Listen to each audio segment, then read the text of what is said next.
Assalomu alaykum. Bugungi mavzuyimiz varikozni qanday qilib uyda davolasa bo'ladi.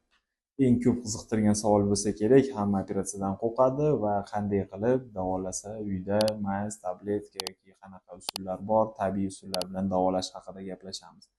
Demak, o'zi aslida varikoz kasalligini aytib o'tganmiz oldingi videolarda. Bu tomirlarning kengayishi bilan, tomirlar devorning ingichkalashi bilan, klapanlar chiqishi bilan kechadigan kasallik.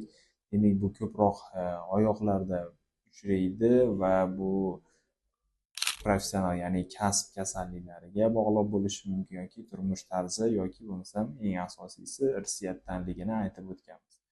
Demak, endi bularni qanday qilib davolash mumkin va bu qaysi usullar mavjud?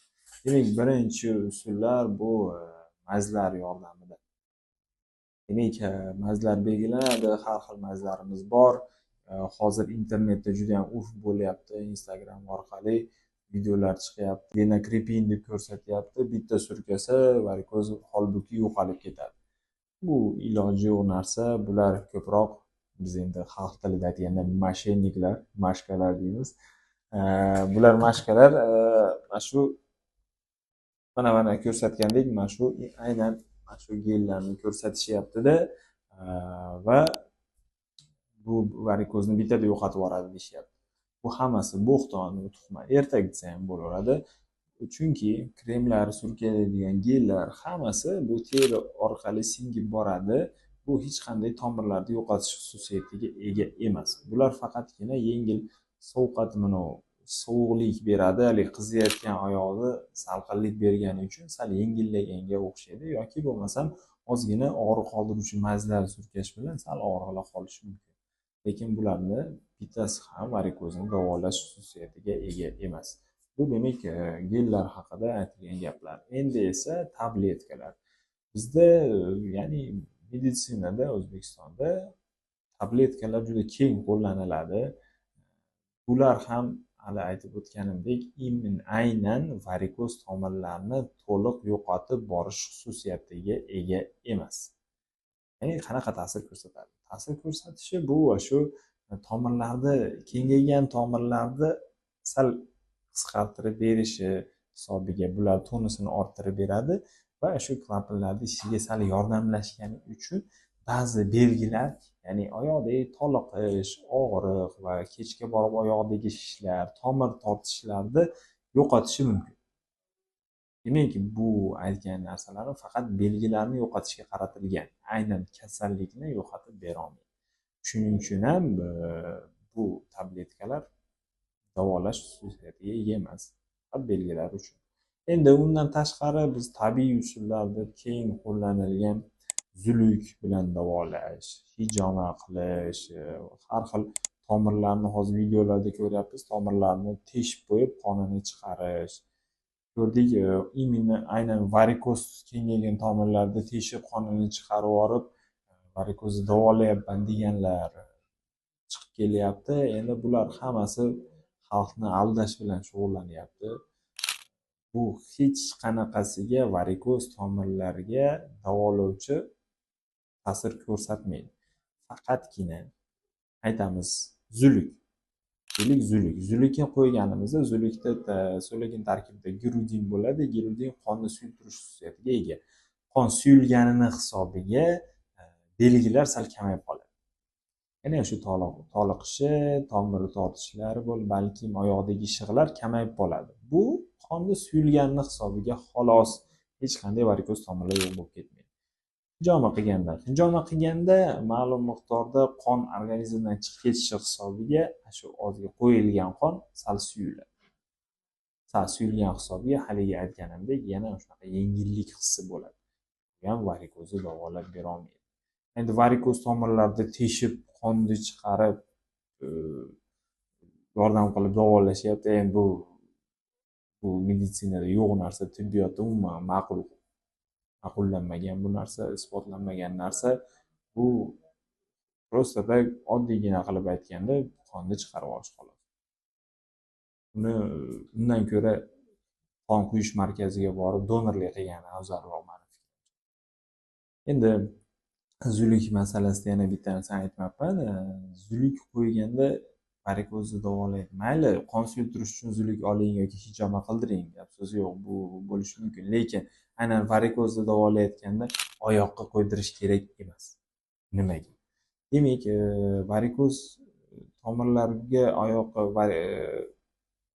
uzunlik kelib chaqqanda bu yerda trofik o'zgarishlar chaqirib, trofik yaraga olib kelib qo'yishi mumkin. Bizda shunaqa kasallar bo'lgan va biz shunaqa kasalliklar bilan juda uzoq vaqt olishdik. To'g'risi, juda qiyinchilik tug'diradi va bemorni o'ziga juda ham hayot sifatini buzib qo'yadi.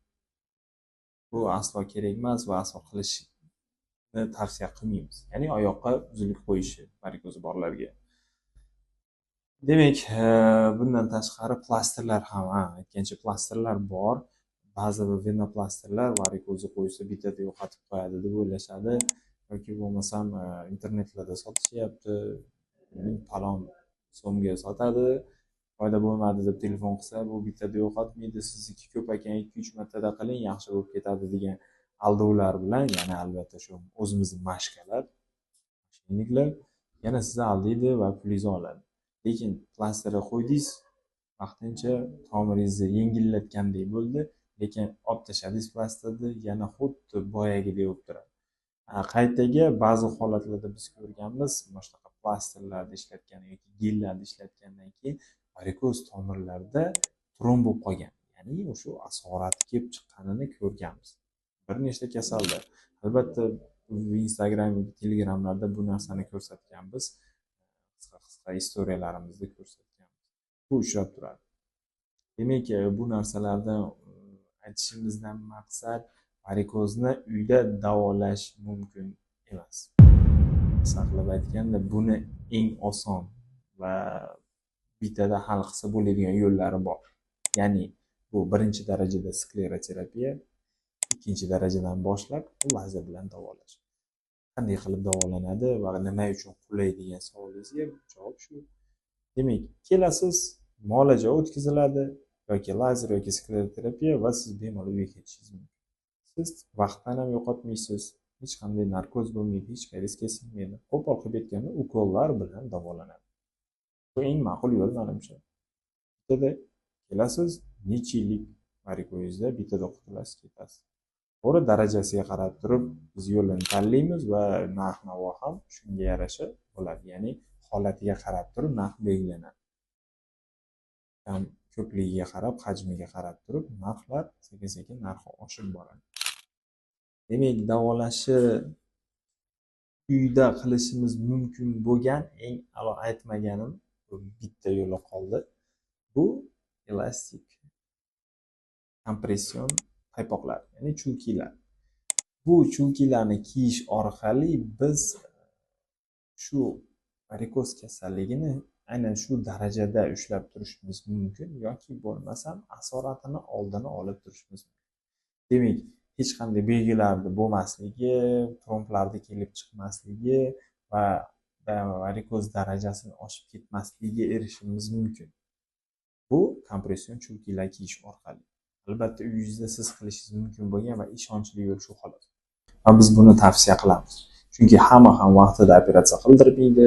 Kimgadir mumkin bo'lmagan holatlar bor, masalan, homiladorlik, emiziklik davri bo'lishi mumkin. Bunaqa holatlarda biz albatta kompression paypoqlar, ya'ni chulkilarni tavsiya qilamiz. Bu bo'yicha albatta kompression chulki bo'yicha ham alohida video qilishga harakat qilamiz keyingi sonlarda.